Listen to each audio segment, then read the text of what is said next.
Waa Muqdisho oo laga dareemayo saameynta roobkii ka da'ay saacadihii la soo dhaafay. Guryo ayaa dumay, wadooyin ayaa xirmay. Qoysas danyar ah oo deegaansanaya xaafado ka mid ah caasimadda ayay dhibicda roobka ku dul da'aysaa. Balse caawa ma jiro kuleylkii ay dareemayeen shacabka Muqdisho maalmihii la soo dhaafay. macnaha wuxuu ahaa roob aad u fara badan waxaan ka gooyay wadadii biyihii way qaadi gaareen xataa aniga oo xataa wadada soo gooynayo biyihii socday dhagxaan ay wateen. bismillaahi raxmaani raxiim magacayga Axmed Daaq Cali Cumar waa Axmed Daaq Cali Cumar waxaa deganaa degmada waa bari mootadii waxaa ugu soo tagay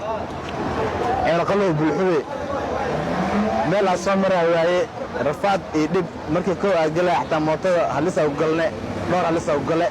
هذا موتلي بالحية وصوتك بالحية طالع هذا ما بريء لوجينه يا الحمد لله رب العالمين صلى الله على سيدنا محمد وسلم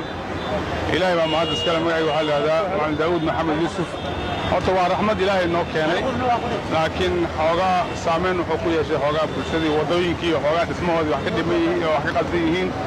يودت كي حوجا معرفة أركض وريا سكت جوان أما هذا إفت دقيقين ساعدت سامين بدأ يقول شيء بشدي سامين هو شيء سامين وجود وأنا أرتب عنا بالسلامة دمان معمول في شغالها تي في الصن نيوز كنت عاوة وعن كسرنا مجال مقدشو وعن لك صوب الله وضابط إلا أنت كنا وح صعد مله باورتي دتكي أبا وضد اللي وين سو وجدين وعند احتاجنا برطمان مجال مقدشو وحجوه بيئة فربنا ياله مركب بيئة أصل إلها كان لكن وحى أصلا أنا حرفان تكون شغالة له بل إيه صام نوع معك صام مجال معه فرس مجالي وهالكلام يأخذنا ونوشد معي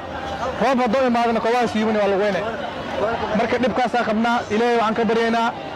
سومالي هو بضوء ما هذا وخير لنا هو بلان هذا جرتنا وعن خير لنا لكن إليه وعن كبرينا إن من عديسة الله إنه نوسي هذيو لكن ما ملكه كل شغال له وعنك أصلاً أنا وطقتنا إنه حتى وايد برينا سان هلو دامو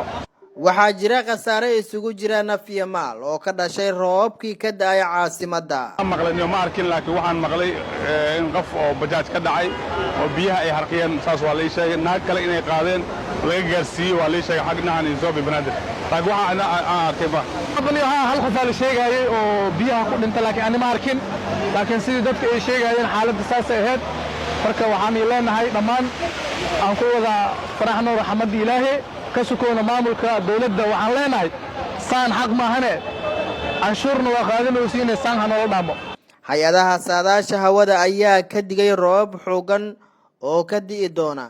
magaalooyinka ku teedsan xeebaha Soomaaliya oo ay ku jirto caasimadda Soomaaliya ee Muqdisho iyo kuwa kale oo ku yaala gudaha Soomaaliya. Xasan Kaaye, Sun News TV, Muqdisho.